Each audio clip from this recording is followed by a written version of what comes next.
We're here at AQS Quilt Week in Branson, Missouri, and this is our 100th AQS Quilt Show. How about that? That's crazy. Yes.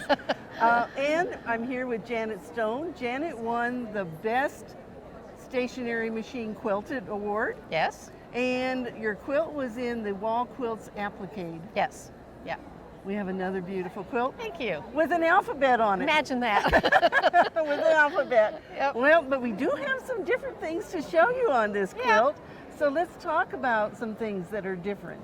Let's start with the background here because I see some decorative stitching right here. Yeah, that was stitching on my, decorative stitching on my sewing machine that I did before I quilted it. So it kind of puffed up a little bit. I quilted around the decorative stitching, and the squares on that background are actually just fused to another fabric because I didn't want a lot of seams underneath there. So I just cut all the squares and then placed them on the fabric and fused them down and then did the stitching over everything. And actually that made it so it puffs a little better, doesn't right, it? Right, yeah.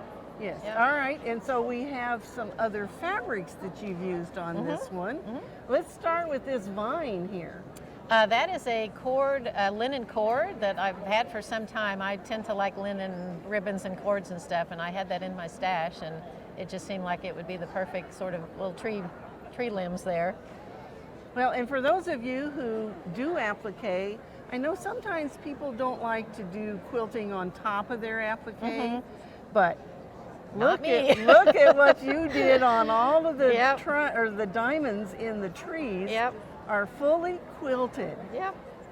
Well, and we know that in the long term, having that stitching will help hold those pieces on there when it gets to be an old quilt. Right, and then, I mean, sometimes when they're not quilted, they poof up in a strange way. You know, they'll buckle sometimes and look odd, so I just think it looks a little better to quilt over them. Well, and so here you've done applique, kind of a tone on tone with the background fabric. Yeah, that was a fabric that was just a whole lot of lines of alphabet, and I just fussy cut them and sort of made them look like a ribbon almost, and appliqued those on the background. And of course you always do circles. And so is everything on here fused? Yeah, all the applique, yes. It's all fused. It's all raw edge, it's all finished with a blanket stitch. And are these heat set?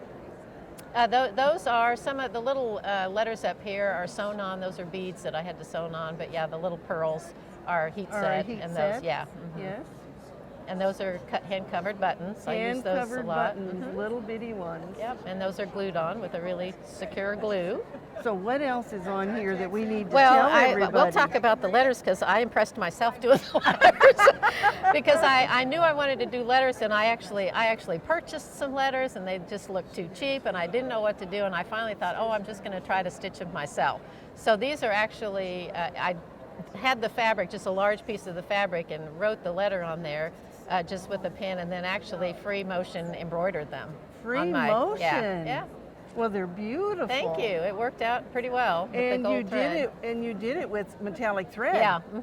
Yeah. Which is even more miraculous. You know, it's a little tricky sometimes. Yes. But yeah, they turned out kind of the way I envisioned it. All right, so let's talk about what you did on the border, because there's a piece there that looks like it's stitched. Yeah, a little zigzaggy kind of thing. That's a linen ribbon that I, again, had in my stash for a long time. I love little ribbon trims and stuff, particularly linen ones. They're kind of hard to find. I think I got that at a quilt show at some time, but that's what that is, and it's just couched on or just a blanket stitched on.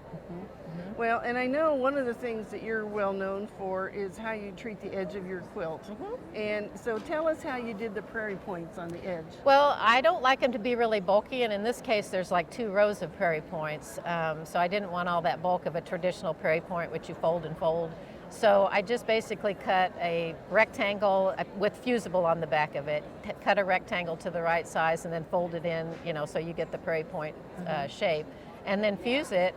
These have a little bit of a stitching around it, which kind of keeps that down. And then I put just a little teeny tiny bit of glue on the tip so that those points don't fray. The threads don't pop so then out. you only have 2 layers of fabric as the prairie point. And like I say, being double prairie points on this, that gives you a total of 4 layers, which is not are too bulky. So Well, and it also makes it so they stand out yeah, perfectly straight on the yeah, edge they've of got your that quilt. fusible in there, so it kind of gives them a little stabilization. Yes.